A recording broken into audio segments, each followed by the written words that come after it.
நேயர்கள் அனைவருக்கும் வணக்கம். அதாவது தாவேக்காவுடைய தலைவர் விஜய் அவர்களை பற்றி நிறைய விமர்சனங்கள். இவ்வளோ பண்ணுவாங்களா அப்படிங்கிறது இதிலே பார்க்க முடியல. அந்த அளவுக்கு வந்து விமர்சிக்கிறாங்க. அது யார் சொல்லி இவ்வளோ பண்ணுறாங்க அப்படிங்கிறது தெரியல.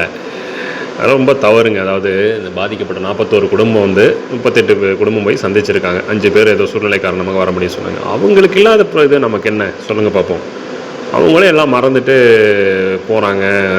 வரி அவர் மேலே எந்த தவறும் இல்லை, அவர் என்ன பண்ணுவார் அப்படின்னு சொல்கிறாங்க. நமக்கு என்ன ஆச்சு சொல்லுங்கள் பார்ப்போம். தேவையில்லாத வீடியோ க்ரியேட் பண்ணி போடுறது, குணங்கள்லாம் லைனாக அப்படியே போகிற மாதிரி, சென்னை போகிற மாதிரி, அப்படியே அதை பார்த்து சந்தோஷப்பட்டுக்கிற மாதிரி அப்படிங்க. அதெல்லாம் தவறுங்க.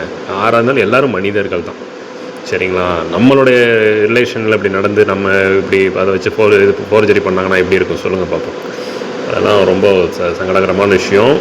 ஸோ யாரும் தயவு செஞ்சு மீடியாலாம் அப்படி ரொம்ப ப்ரொமோட் பண்ணாதீங்க.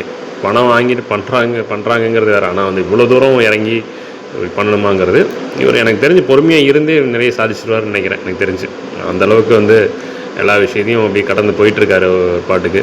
அவரோ நினச்சதை அவர் பண்ணிகிட்டு இருக்காரு. எல்லாத்தையும் சந்திக்கணும்னு நினச்சா அப்படி சந்திச்சிட்டாரு.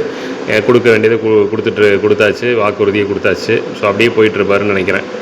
ஸோ அதனால் வந்து மீடியா வந்து, அதாவது அந்த இறந்தவங்க வீட்டுக்கும் போய் அவங்கள பேட்டி எடுக்கிறது, அவங்க என்ன சொன்னாங்க, இவங்க என்ன சொன்னாங்கன்னு சும்மா போட்டு குடைகிறது, அதெல்லாம் வந்து ரொம்ப தவறான விஷயம்.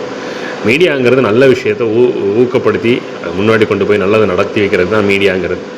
ஸோ அது தவறான பாதையில் போய் வேறு இதில் போய் பாதிப்படைஞ்சிடாதீங்க அப்படின்னு சொல்லிக்கிறோம் இந்த பதிவு மூலமாக. நன்றி, வணக்கம்.